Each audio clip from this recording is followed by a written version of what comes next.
como norma de conduta para todos os que o recebem e compreendem, como diretriz permanente dos seus pensamentos e ações.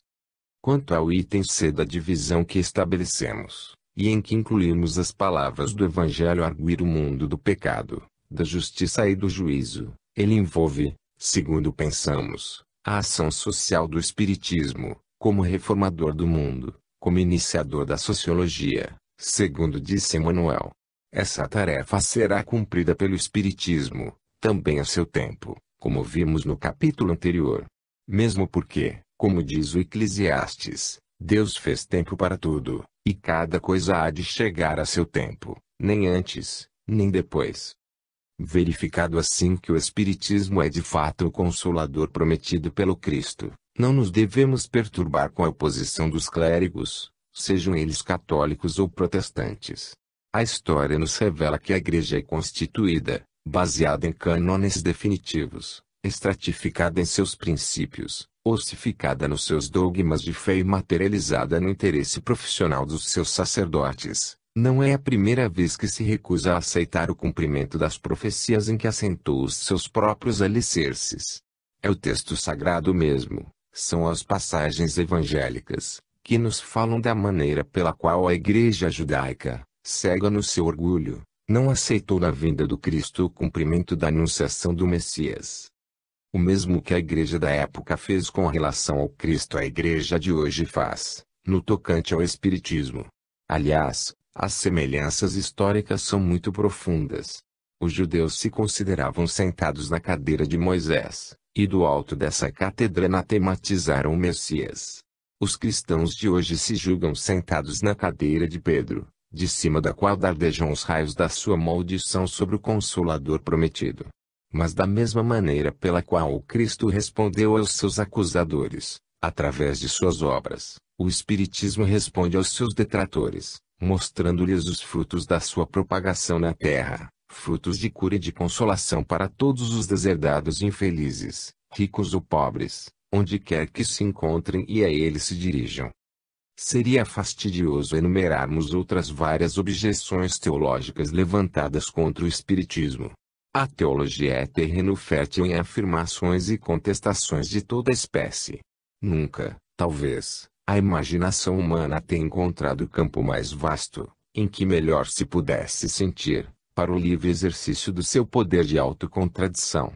Um rápido olhar para a história escolástica da Idade Média nos dará a medida dos exageros e dos absurdos a que o pensamento teológico conseguiu chegar, muitos dos quais ainda continuam sustentados, em pleno século XX. Contra a lei da reencarnação, afirmam os teólogos que o Evangelho não a menciona, muito embora a natureza explícita das referências de Jesus ao renascimento de Elias na pessoa de João Batista, o precursor. Quando citamos o diálogo de Jesus e Nicodemos, uma das mais belas passagens evangélicas referentes à reencarnação, os teólogos procuram escapar pela tangente do renascimento do Espírito, esquecidos de que o texto fala em renascer da água e do Espírito, e de que o elemento água representava, para os antigos, a própria matéria. Quando negamos a existência de penas eternas, por contrariarem o princípio da mais elementar das justiças humanas, quanto mais a de Deus, alguns nos respondem, franzindo o senho, como se nos olhassem do próprio íntimo das verdades supremas, que não somos capazes de medir a justiça de Deus, que não podemos avaliar o seu significado e que ela será para sempre um terreno misterioso, vedado à razão e à lógica frágil dos homens. Se evocamos o verdadeiro sentido da palavra gregeion, traduzida por eterno, ou se lembramos o uso das metáforas em larga escala, o costume da linguagem figurada, em todo o Oriente, mormente no passado, eles se fecham em copas, respondendo somente que a eternidade das penas é o princípio indiscutível da Igreja. Evidentemente não se pode nem se deve discutir com homens que assim pensam, negando o mais poderoso atributo da própria natureza pensante da espécie humana. Um ponto, entretanto, que tem sido motivo de grande celeuma, principalmente nos meios protestantes, é o da proibição da evocação de espíritos por Moisés. O próprio Kardec já tratou do assunto, a seu tempo, fazendo notar a incoerência daqueles que desejam impor um versículo isolado do texto como lei de alcance geral. Em seu livro De Cá e de Lá, o confrade Romeu do Amaral Camargo, que foi presbítero evangélico, tece considerações interessantes a respeito, fazendo ver que os livros citados para essa condenação do espiritismo, o Levítico e o Deuteronômio, contêm numerosas outras condenações e prescreve numerosos castigos já muito relegados ao esquecimento, por judeus e cristãos. Lá, entretanto, no meio de toda uma montanha de velharias abandonadas, as leis civis da época, estabelecidas por Moisés vão os inimigos do espiritismo buscar um versículo que condena a evocação dos mortos, para então afirmarem, radiantes, que a nossa doutrina é contrária ao texto bíblico. Lembra o confrade Amaral Camargo que, contra a ordem de Moisés, segundo vemos em Reis, capítulo 28, o rei Saul foi consultar o espírito de Samuel, através da pitonisa de Endor. Para os protestantes, apegados ao texto, lembraremos ainda que a Bíblia não endossa a teoria da manifestação de Satanás em lugar dos espíritos. Pelo contrário, o texto diz claramente que quem se manifestou foi o espírito de Samuel. A Bíblia confirma, pois, da maneira mais plena, a realidade das comunicações espíritas. Kardec diz, a propósito, no livro O Céu e o Inferno, capítulo 11. A proibição de Moisés era assaz justa, porque a evocação dos mortos não se originava nos sentimentos de respeito, afeição ou piedade para com eles, sendo antes um recurso para adivinhações, tal como os augúrios e presságios explorados pelo charlatanismo e pela superstição. Essas práticas, ao que parece, também eram objeto de negócio, e Moisés, por mais que fizesse, não conseguiu desentranhá-las dos costumes populares. Eu acrescento: se Moisés proibiu evocar os mortos, é que estes podiam vir, pois, do contrário, inútil fora a proibição. Ora, se os mortos podiam vir naquele tempo, também o podem hoje, e se são espíritos de mortos os que vêm, não são exclusivamente demônios. Ao demais, Moisés, de modo algum, fala nesses últimos. As proibições de Moisés se referem à evocação de espíritos para finalidades condenáveis. Consultem-se os textos bíblicos, com olhos de ver, com isenção de ânimo, e compreender-se-á facilmente que nenhuma ligação há entre eles e o espiritismo. Além disso, o episódio relatado no capítulo 11, versículos 26 a 29, do livro de Números, contradiz flagrantemente a afirmativa de condenação da mediunidade da comunicação dos espíritos. Vemos ali dois médiuns, que não entretinham comércio com os espíritos, para fins adivinhatórios ou de lucros, eudade e medade, subitamente tomados pelo espírito, no campo. Um jovem, que presenciava a cena, corre apressado e comunica o fato a Josué, ministro de Moisés, que pede a este a proibição da comunicação. Moisés, entretanto, responde: que zelos são esses que mostras por mim? Quem dera que todo o povo profetizasse que o Senhor lhe desse o seu espírito. O confrade Amaral Camargo conclui que Moisés suspirava pelo mediunismo generalizado. Ele queria o cumprimento da profecia de Daniel, no tocante ao derramamento do Espírito do Senhor sobre toda a carne, ao advento, enfim, do Espírito da Verdade. E Kardec já declarava, no livro O Céu e o Inferno, há tantas dezenas de anos. Se os que clamam injustamente contra os espíritas se aprofundassem mais no sentido das palavras bíblicas, reconheceriam que nada existe de análogo entre os princípios do espiritismo e o que se passava entre os hebreus. A verdade é que o espiritismo condena tudo aquilo que motivou a condenação de Moisés. Mas os seus adversários, no afã de encontrar argumentos para rebater as novas ideias, nem se apercebem de que tais argumentos são negativos, por serem absolutamente falsos. Amar a Deus.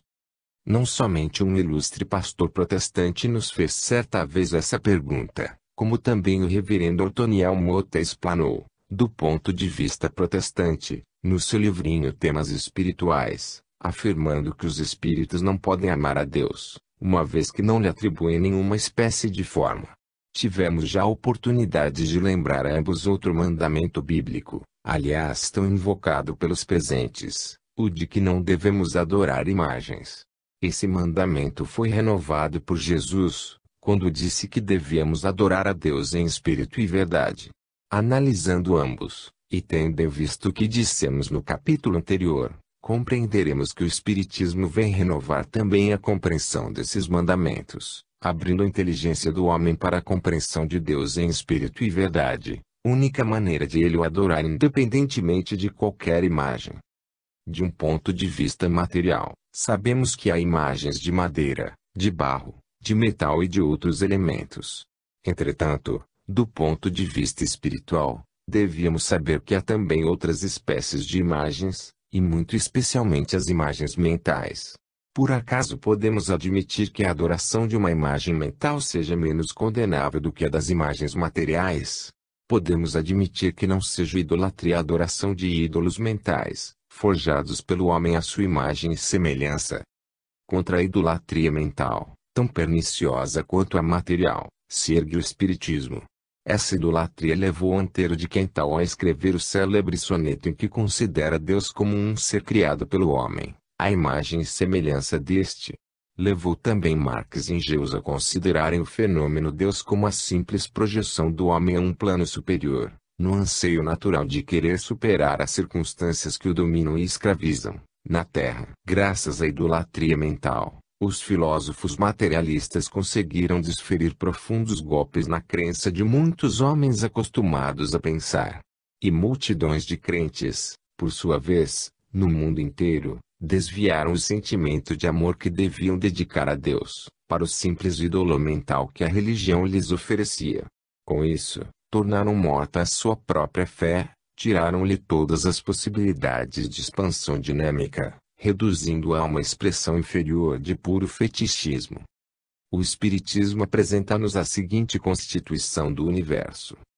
Deus, Espírito e Matéria constituem o princípio de tudo o que existe, a Trindade universal. Mas, ao elemento material, temos de juntar o fluido universal, que desempenha o papel de intermediário entre o espírito e a matéria. Como vemos, o Espiritismo é profundamente deísta, considerando Deus como elemento constitutivo e básico do universo. O Deus do Espiritismo, entretanto, e por isso mesmo, não pode ser reduzido a uma simples imagem mental de forma humana. Kardec nos apresenta Deus, em O Livro dos Espíritos, como eterno, imutável, imaterial, único, onipotente, soberanamente justo e bom. São atributos que as religiões também reconhecem no Criador, e que por si mesmos contradizem a forma humana que lhe dão. Negando-lhe essa forma ou qualquer outra a que lhe quisermos dar, o Espiritismo nos coloca em face, tão somente, dos atributos de Deus. É, pois, pelos seus atributos, que o devemos amar. E quem não percebe que, dessa maneira, o Espiritismo nos desvia da idolatria, para nos encaminhar ao amor de Deus em espírito e verdade. Do ponto de vista espírita, aliás, compreendamos a lição do amar a Deus sobre todas as coisas, lição que, usando a faculdade de pensar, não poderíamos compreender, do ponto de vista idólatra. Mesmo porque seria um contrassenso colocarmos o nosso amor por uma imagem qualquer, fosse ela mental ou não, acima do amor que devemos aos nossos entes mais queridos. Só um desvio mental, uma anomalia psíquica, nos levaria a tal coisa. O Espiritismo nos ensina que devemos amar a Deus sobre todas as coisas, segundo a lição dos textos sagrados, e nos mostra, aliás, que é absolutamente indispensável fazermos isso, se quisermos cumprir a nossa tarefa terrena, alcançar o objetivo supremo da nossa encarnação neste planeta expiatório. Isso pelo simples motivo de que, sendo Deus eterno, imutável e imaterial, devemos colocar o nosso interesse acima das coisas transitórias, mutáveis e materiais, que nos cercam e nos prendem à existência terrena. Sendo Deus único e onipotente, nele devemos confiar e esperar, e não em outros seres e outras coisas, por mais belas e fascinantes que elas nos sejam apresentadas. Mas o que é mais importante para todos nós, pequenos bichos da terra, tão pequenos, como dizia Camões, é que, sendo Deus soberano, justo e bom, é evidentemente a suprema justiça e a suprema bondade, pelo que devemos amar a justiça e a bondade acima de toda injustiça e de toda maldade. Amando a Deus sobre todas as coisas, através daquilo que de Deus podemos conhecer, que são os seus atributos, seremos capazes de realmente colocar Deus acima de tudo e de todos. Assim compreendemos também o ensinamento do Cristo, de que devemos abandonar até mesmo os nossos pais, a nossa mulher e os nossos filhos, se o quisermos seguir. Pois o homem que ama a Deus, em espírito e verdade, sobre todas as coisas, está sempre com a verdade, a justiça, o amor, a bondade, a pureza, contra mesmo os seus próprios interesses da vida material. Coloca o seu amor a Deus acima das vantagens que pode oferir na vida, sempre que prefere a verdade à mentira, por mais fascinantes que sejam as promessas desta. E não terá dúvidas em romper com os próprios pais, a mulher e os filhos, quando estes ficarem com a mentira ou a injustiça, pois ele, fiel ao seu amor a Deus, preferirá sempre a justiça e a verdade. Neste caso, porém, até o materialista não poderia amar a Deus mais eficientemente do que muitos religiosos, e de maneira mais real. Já nos dirigiram, certa vez, essa pergunta, que vamos responder. Conclusões práticas. Chegados a este ponto, estamos aptos a compreender que, de fato, o Espiritismo nos oferece uma nova concepção da vida e do mundo, capaz de transformar a Terra. Quando os preconceitos do chamado materialismo científico dos nossos tempos forem definitivamente postos abaixo, pela crescente e irresistível avalanche dos fatos, quando as religiões compreenderem, como acaba de compreender a Igreja Anglicana, a inutilidade das suas acusações de satanismo contra a nossa doutrina, quando a filosofia perceber que o terreno lhe falta sob os pés, no mundo de formulações abstratas e de intelectualismo pedante em que se tem perdido, quando a política deixar de ser o jogo de interesses imediatistas que tem sido até hoje, para se converter no trabalho consciente em favor da solução dos problemas sociais, à luz dos princípios da imortalidade reencarnacionista, o Espiritismo terá cumprido a sua tarefa primeira. Então, como diz Kardec, a Terra deixará de ser um mundo de expiação e passará à categoria mais elevada de mundo de regeneração. Os homens não serão tão maus como são hoje, isto é, terão superado o estado de ignorância espiritual que hoje os caracteriza. Os espíritos encarnados no planeta terão construído, através das lutas civilizadoras e espiritualizantes, um habitat diferente para a humanidade terrena. Todavia, somente chegaremos a esse mundo ideal, que não é utópico, pois as linhas gerais da evolução aí estão para nos demonstrar a possibilidade de alcançá-lo, se empregarmos na sua conquista o nosso melhor esforço. É preciso trabalho, trabalho e muito trabalho, de parte de todos os que já foram capazes de compreender a verdade do Espiritismo, de todos os que já amadureceram suficientemente para uma percepção mais espiritual da vida. Ninguém que tenha conhecimento das verdades proclamadas pelo Espiritismo, que tenha sido beneficiado pelos esclarecimentos doutrinários, que tenha sentido na sua própria vida e na dos seus entes mais queridos os efeitos poderosamente salutares dessa nova concepção do mundo, tem o direito de cruzar os braços, de permanecer indiferente, diante da imensa tarefa que cabe ao Espírito da Verdade realizar entre os homens, com o concurso destes.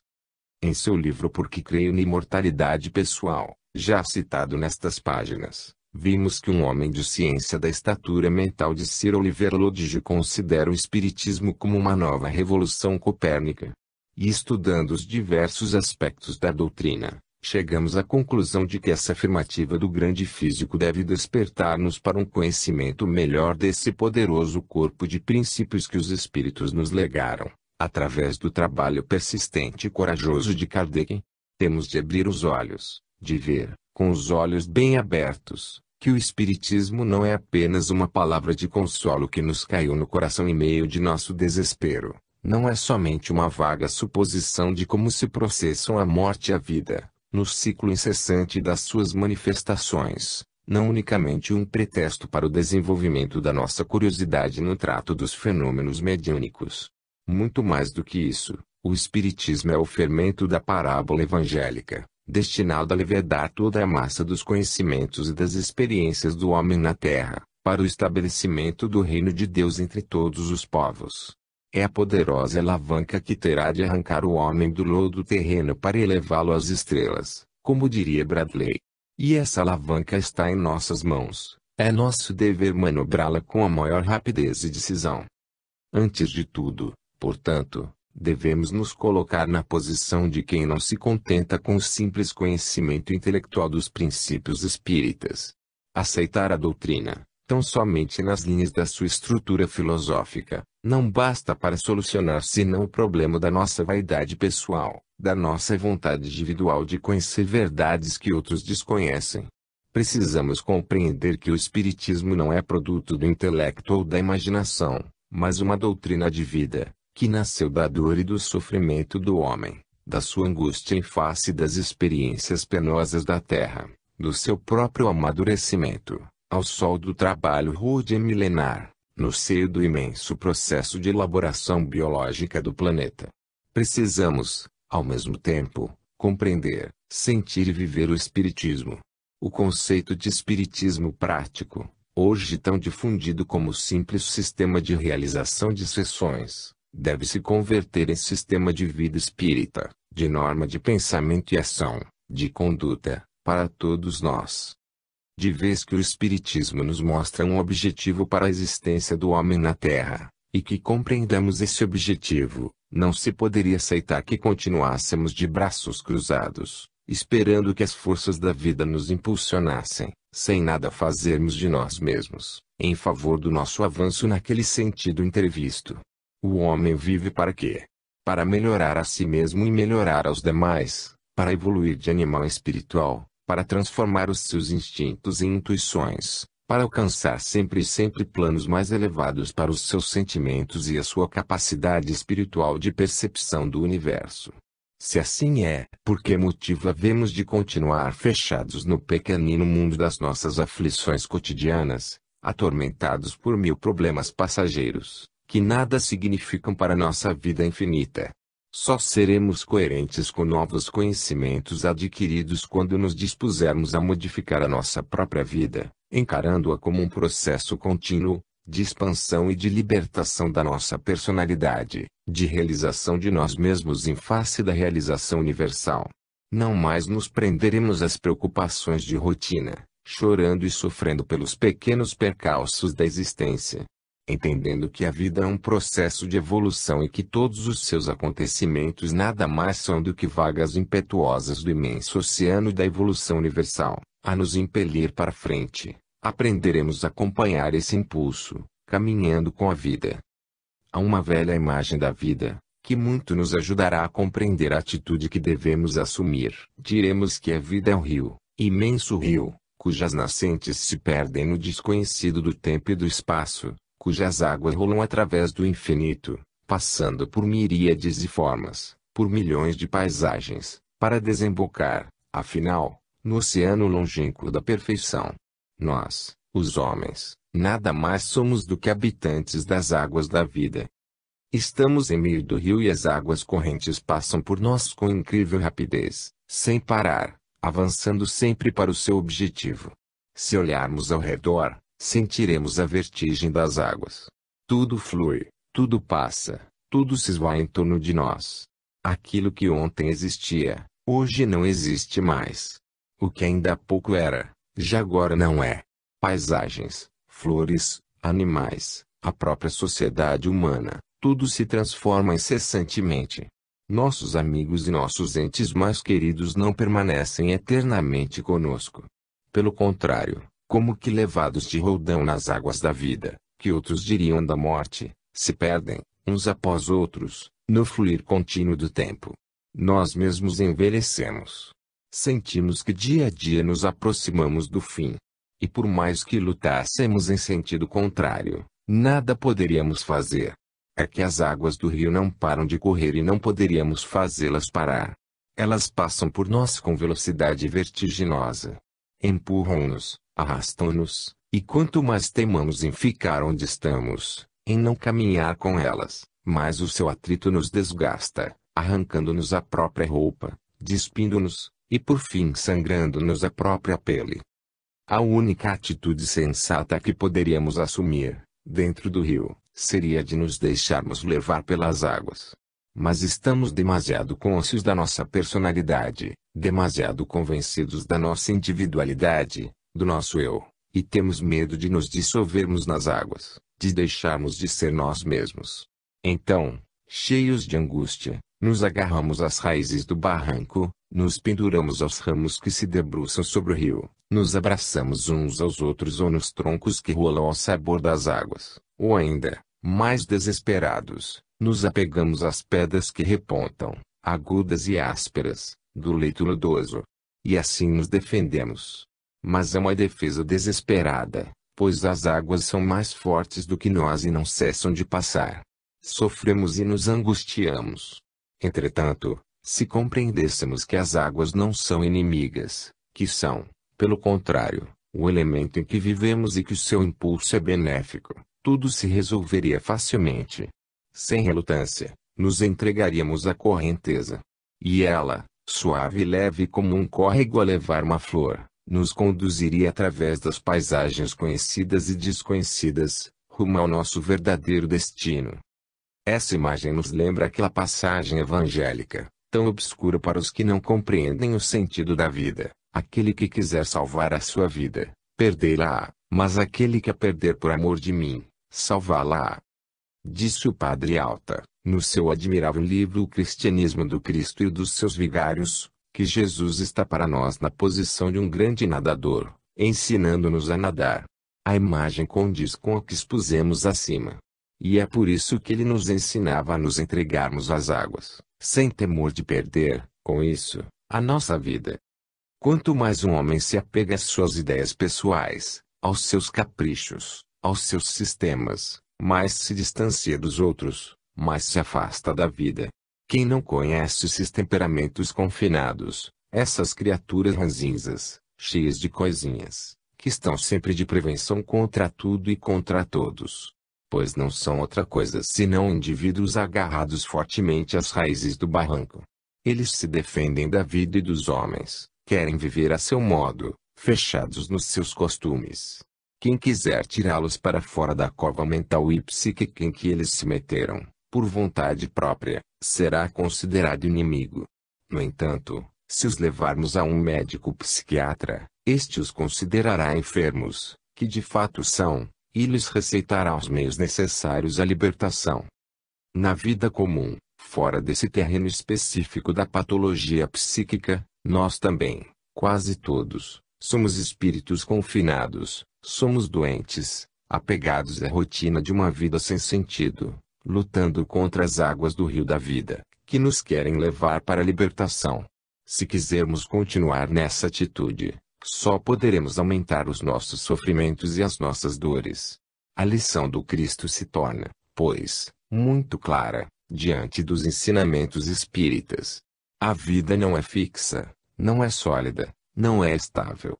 É fluente e mutável. Se quisermos salvar a nossa vida, fixando-nos em nossos hábitos e em nossas ideias, perdê-la-emos, porque o fluxo constante das coisas nos libertará de súbito, nos atirará para frente, com ímpeto irresistível. Se, pelo contrário, concordamos em sacrificar a nossa vida por amor do Cristo, ou seja, trocar o nosso apego às pequeninas coisas da existência passageira pela compreensão das verdades eternas, por ele ensinadas, salvá-la-emos. Compreendamos, pois, antes de tudo, a nossa verdadeira posição diante da vida, e procuremos nos adaptar a ela. Compreendamos que a vida é um fluxo, que temos de viver, não apegados aos nossos hábitos e sistemas, mas, pelo contrário, de mente aberta, de coração leve, prontos a caminhar para frente. O próprio Espiritismo não é um sistema rígido. A sua natureza é dinâmica, progressiva. Quanto mais avançarem os tempos, quanto mais se acelerar a maturidade espiritual do homem, tanto mais se alargarão os conceitos espíritas, segundo a própria lição de Kardec. Vivamos também dessa maneira, se quisermos começar a viver uma vida espírita. Depois de havermos tomado essa posição, Devemos compreender que ela não representa desinteresse pela vida. Muito pelo contrário, temos de nos interessar vivamente por tudo o que nos rodeia. Pois então não aprendemos que todas as coisas fazem parte do plano geral da evolução, que todas elas representam, para nós, auxiliares do nosso próprio desenvolvimento. Desapegarmos-nos das coisas não quer dizer desprezá-las. O grande espiritualista hindu, Ramakrishna, dizia aos seus discípulos que eles deviam viver como uma ama de leite. E explicava. A ama de leite, ao referir-se à casa dos seus patrões, diz, a nossa casa. Ela sabe, entretanto, que a sua casa está longe, numa aldeia distante, para a qual se dirigem os seus pensamentos. Ao referir-se ao filho dos patrões, que traz nos braços, dirá, o meu Ari está muito travesso ou o meu Ari gosta disso ou daquilo, e assim por diante. Não obstante, ela sabe que Ari não é seu. Aos que me procuram, digo-lhes que vivam uma vida de desapego, como essa ama de leite, que vivam desligados deste mundo, que vivam no mundo mas não sejam do mundo, e tenham ao mesmo tempo a mente dirigida a Deus, a casa celeste de onde todos viemos. Que implorem o amor de Deus, que os ajudará a viver assim. Colocado assim, em termos claros, o problema da atitude espírita, resta-nos vivê-la. A princípio, é natural, encontraremos grandes dificuldades.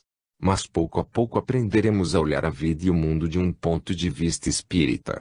E então os acontecimentos que habitualmente nos surpreendiam, nos transtornavam e nos causavam dor e angústia, passarão a nos afetar levemente, como simples arrepios do vento na superfície de um lago. Encontraremos a paz da compreensão, a serenidade inalterável da exata visão das coisas, em que dia a dia mais penetraremos. Ainda me lembro da estranheza dos vizinhos, por ocasião da morte do nosso jovem e querido JJ, o cronista espírita do jornal O Tempo, cunhado do autor dessas linhas, mas praticamente seu filho, pois crescera em sua casa, órfão de mãe, desde tenra idade. Em casa, uma família de 12 pessoas, inclusive 4 crianças, todos eram espíritas. Nenhum sinal de morte foi colocado nas portas ou janelas, nenhum grito de desespero se ouviu, nenhuma lamentação, nenhum semblante funéreo. A morte o colhera de surpresa, aos 20 anos de idade, e o golpe caiu pesado e fundo sobre o coração de todos. Mas todos compreenderam que o jovem companheiro não havia morrido. Que simplesmente fora levado, antes de nós, pelas águas da vida, rumo ao destino supremo da evolução espiritual. Todos sentiam, mas, ao mesmo tempo, todos compreendiam. E ninguém tinha coragem de lamentar aquele que fora, pois sabia que ele não merecia essa lamentação.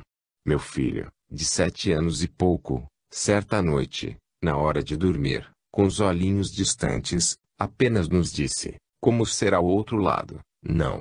Ele tinha a certeza de que o tio havia passado para o outro lado, e que assim cumprira, pura e simplesmente, uma das leis da vida. Seu pensamento se preocupava apenas com a novidade do fato e procurava descobrir como seria a situação do outro lado da vida. Essa falta de aparência de sofrimento e de desolação, essa ausência do desespero, causou estranheza aos vizinhos. Nem todos deixaram perceber a sua estranheza, mas certo dia alguém não se conteve e falou a um dos nossos. Era uma pessoa que havia perdido um parente jovem e que jamais se consolara. Continuava a sofrer, a sentir horrivelmente a perda irremediável. E só então fomos capazes de compreender o quanto o Espiritismo nos tinha valido naquele momento cruciante, o quão fundo havia ele operado em nossas almas. Poucos dias depois, um médium amigo recebia, em Marília, a primeira comunicação do Espírito. Recebemos um telegrama de confrades, comunicando-nos o fato, que a todos alvoroçou. Conhecíamos bem a mediunidade de Urbano de Assis Xavier, cirurgião dentista naquela cidade. Felizmente, o espírito havia pedido aos amigos presentes à reunião, os confrades Eurípedes Soares da Rocha, provedor do Hospital Espírita de Marília, Gabriel Ferreira, farmacêutico e ex-diretor do mesmo, e a senhora deste, que transmitissem ao médium o seu desejo de falar conosco.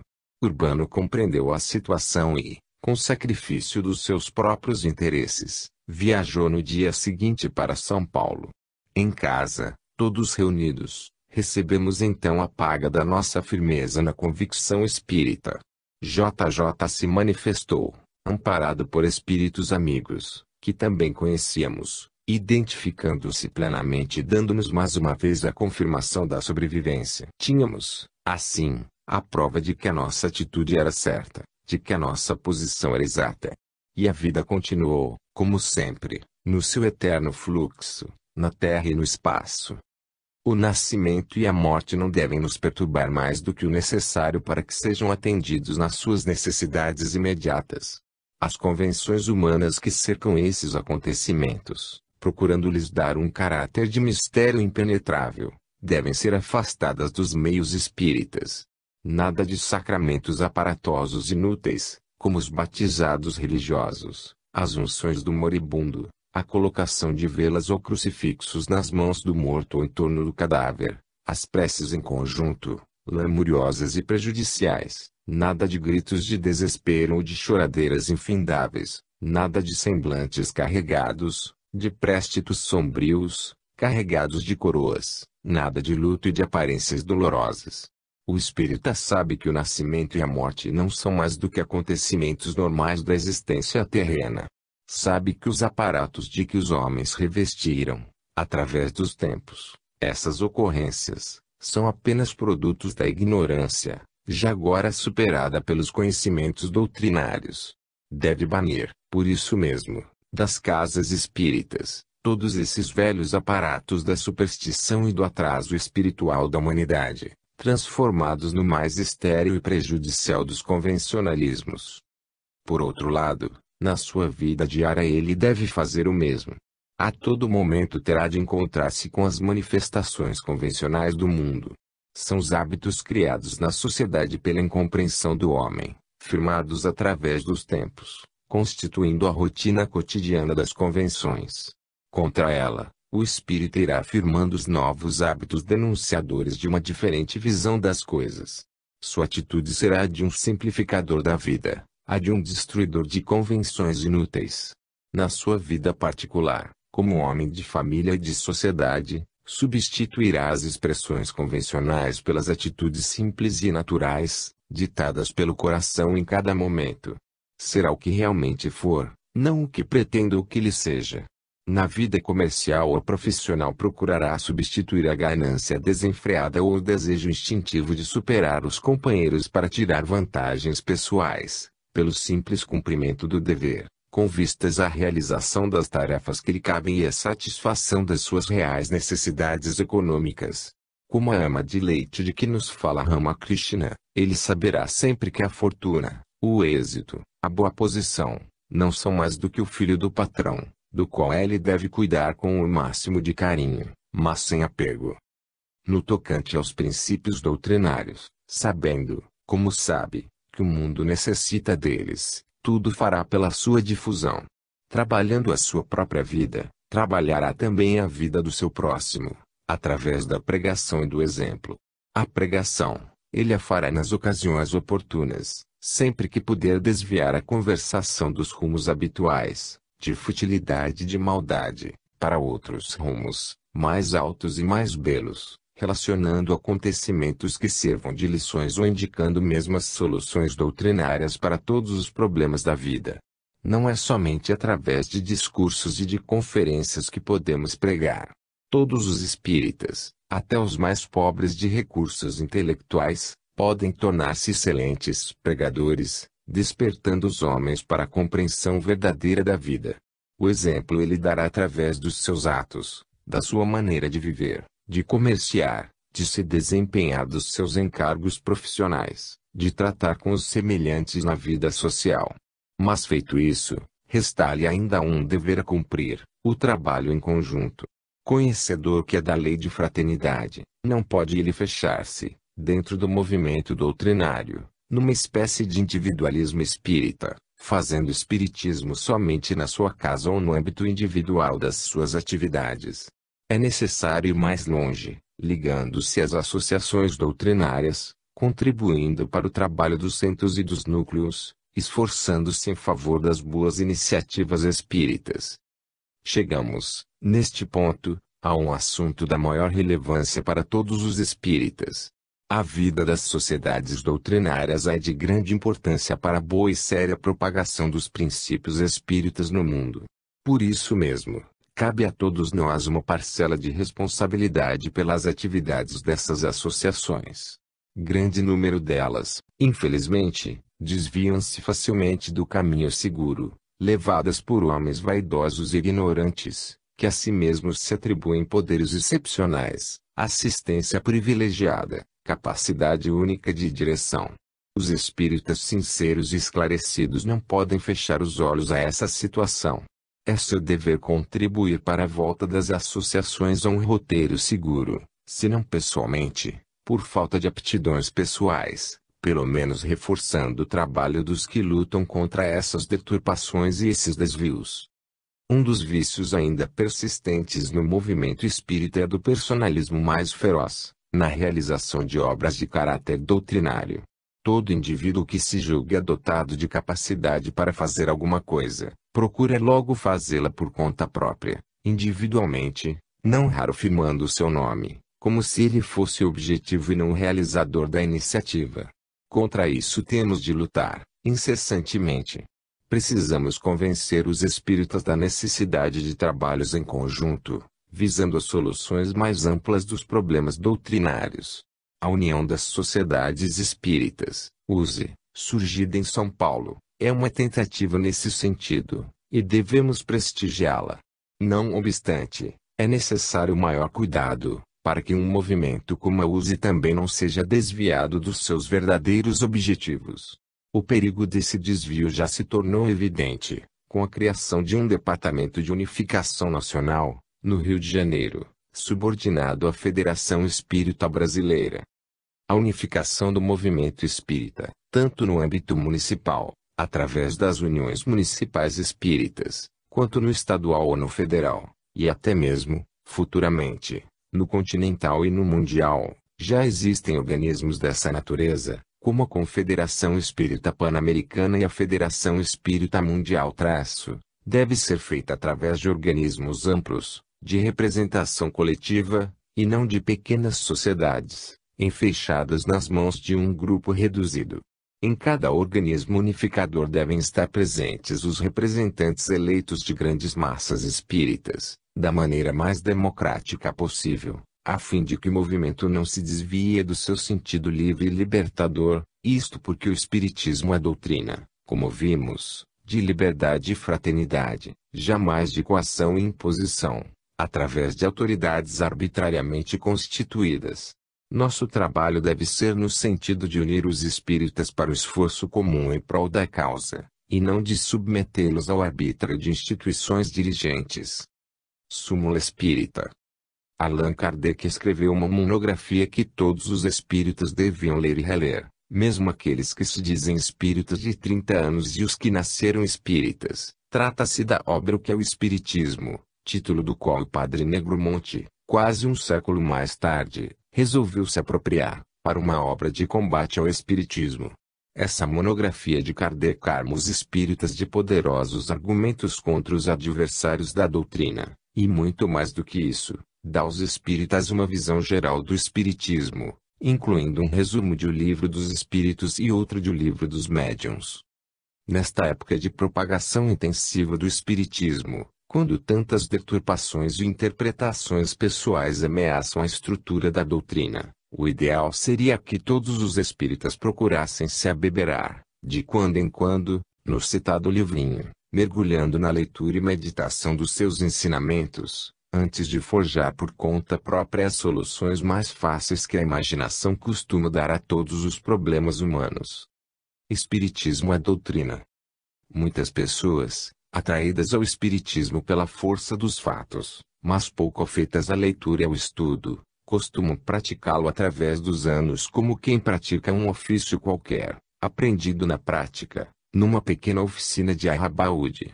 E assim fazendo, ignoram a estrutura doutrinária, forjam para si mesmas uma interpretação do espiritismo e procuram propagá-la como se fosse a suprema verdade. Conheço um ilustre advogado que assim procede e que por isso mesmo se tornou vítima de terríveis mistificações. Vive atormentado por inúmeros problemas que na realidade não existem e costuma dizer que o espiritismo é verdadeiro emaranhado, em que a mente humana se perderá, se quiser esquadrinhá-lo. Respondi-lhe, certo dia, que o espiritismo é um copo d'água, transparente e cristalino, sem qualquer espécie de complicação ou de obscuridade, e ele me contradisse com ardor, perdendo-se nos meandros da própria imaginação. Como vimos, porém, nas páginas anteriores, o espiritismo é doutrina perfeitamente firmada, de estrutura definida, de princípios estabelecidos, e basta ordenarmos os nossos conhecimentos a seu respeito, para dele termos uma visão clara e perfeita. Como doutrina, o espiritismo envolve três aspectos fundamentais: é ciência, filosofia e religião.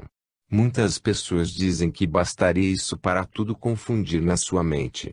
Não entendem a possibilidade de conciliação entre esses ramos diversos e aparentemente contraditórios ou antagônicos do conhecimento humano. Se quisessem, porém, ler e meditar com atenção, em breve compreenderiam que justamente essa fusão dos diferentes aspectos do conhecimento é o que dá ao espiritismo a inteireza mais completa e a mais absoluta coerência. Ele não divide nem subdivide a vida, o mundo, o pensamento, o conhecimento. Reúne, engloba todas as coisas numa concepção única, demonstrando a unidade fundamental de tudo quanto existe. O Triângulo de Emmanuel. Não vimos ainda mais bela e perfeita definição do Espiritismo do que a feita por Emmanuel, na introdução do livro Consolador, recebido psicograficamente por Chico Xavier. Diz ele, na referida obra: podemos tomar o Espiritismo como um triângulo de forças espirituais. A ciência e a filosofia vinculam a Terra a essa figura simbólica, porém a religião é o ângulo divino, que a liga ao céu. Já vimos que a definição de Kardec concorda plenamente com esta. Diz Kardec que o Espiritismo é ciência e filosofia, de consequências morais. Como ciência, ele se ocupa da origem e destino dos espíritos, e das suas relações com o nosso mundo. Como filosofia, interpreta as consequências morais, decorrentes da observação científica dos fatos espíritas. Como religião, ele resume as últimas consequências do estudo científico e das conclusões filosóficas, para indicar ao homem o rumo seguro da sua evolução espiritual, em direção à perfeição e, consequentemente, a Deus. Negando que o espiritismo seja religião, alguns espíritas se apegam às próprias declarações de Kardec, peremptoriamente formuladas no mesmo livrinho acima citado, de que a doutrina é científica e filosófica, e não religiosa. Devemos compreender, porém, que Kardec defendia o princípio de que o espiritismo devia auxiliar as religiões na luta contra o materialismo. Não se destinava a fundar na Terra uma nova igreja, mas fortalecer as igrejas existentes, do ponto de vista espiritual, ajudando-as a colimar os seus fins, a começar pela própria reforma dos seus princípios. É evidente que ao tratar das consequências morais da doutrina, ao estudar a sua influência na vida do homem, ao escrever o Evangelho e as preces, que se seguem ao mesmo, Kardec não fez apenas uma afirmação por meio de palavras, mas demonstrou, de maneira concreta, através de atos inequívocos, a sua certeza que o Espiritismo, não sendo embora uma religião organizada, segundo o sistema clássico, era a religião na mais pura, elevada e perfeita acepção do termo. Aliás, no próprio livro que é o Espiritismo, no terceiro diálogo, encontramos esta passagem definidora. O Espiritismo era apenas uma doutrina filosófica. Foi a Igreja que lhe voltou as proporções, apresentando-o como inimigo terrível. Foi ela, enfim, quem o proclamou como nova religião. Esse foi um golpe inábil. A paixão não permite o raciocínio. Não vemos, ademais, como se poderá negar a uma doutrina que trata da imortalidade da alma, da existência de Deus, do culto que o homem lhe deve, do destino do espírito após a morte, a natureza profundamente religiosa que esses atributos lhe dão. As divergências de opinião se originam, nesse terreno, de uma simples incompreensão.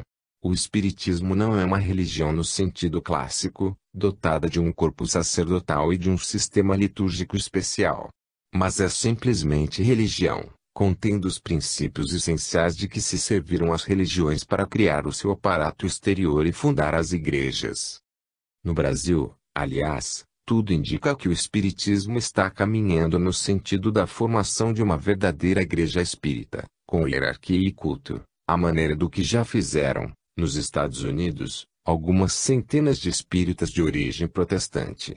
Só nos resta, diante dos fatos que se precipitam, fazer o possível para manter a integridade da doutrina, o seu espírito de liberdade, através dos sistemas amplos, de deliberação coletiva, o princípio do voto individual e direto para a escolha dos organismos dirigentes.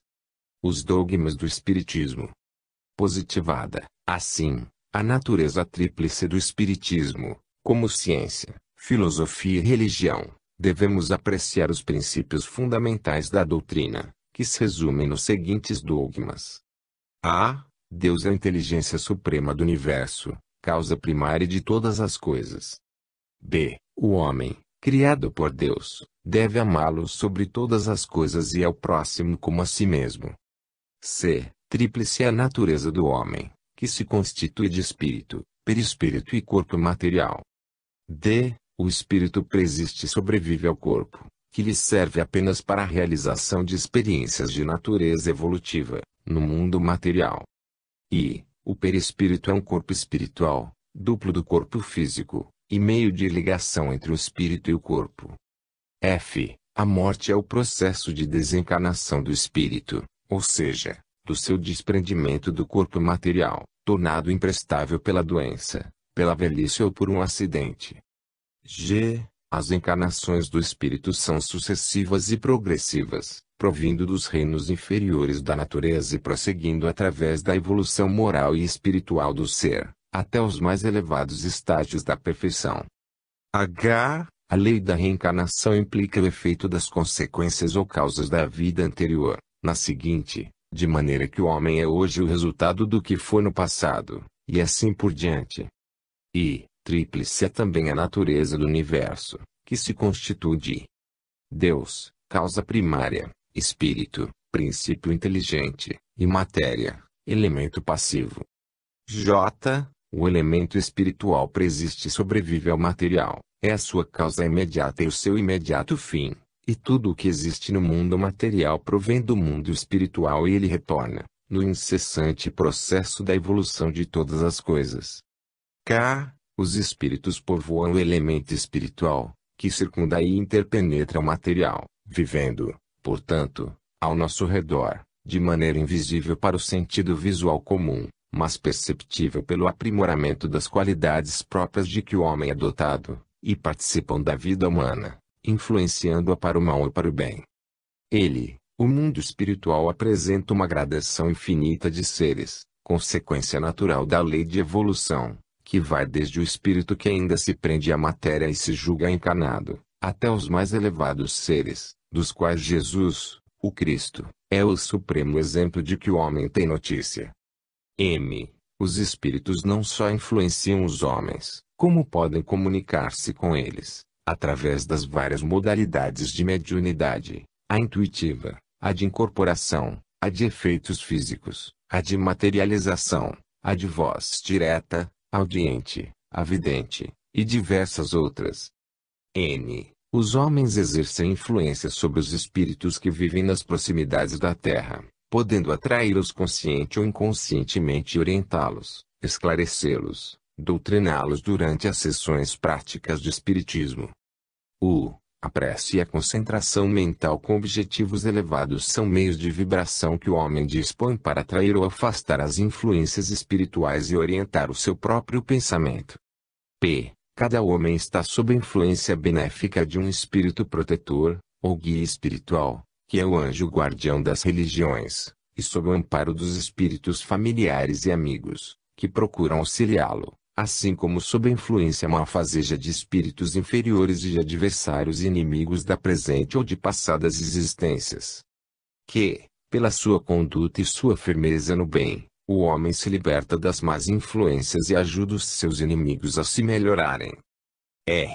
As relações entre os espíritos e os homens se baseiam nas leis de vibração mental e emocional, sendo inútil e prejudicial o uso de símbolos, gestos, vestimentas próprias, queima de ingredientes como incenso e arruda e outros aparatos exteriores, para a prática de sessões e de outros meios de afastamento dos maus espíritos.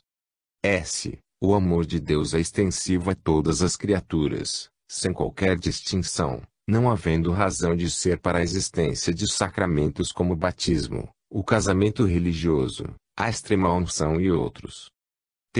A lei de causa e efeito preside a todos os processos da vida, tanto no terreno material quanto no moral e espiritual, e a salvação dos homens está nas suas próprias mãos.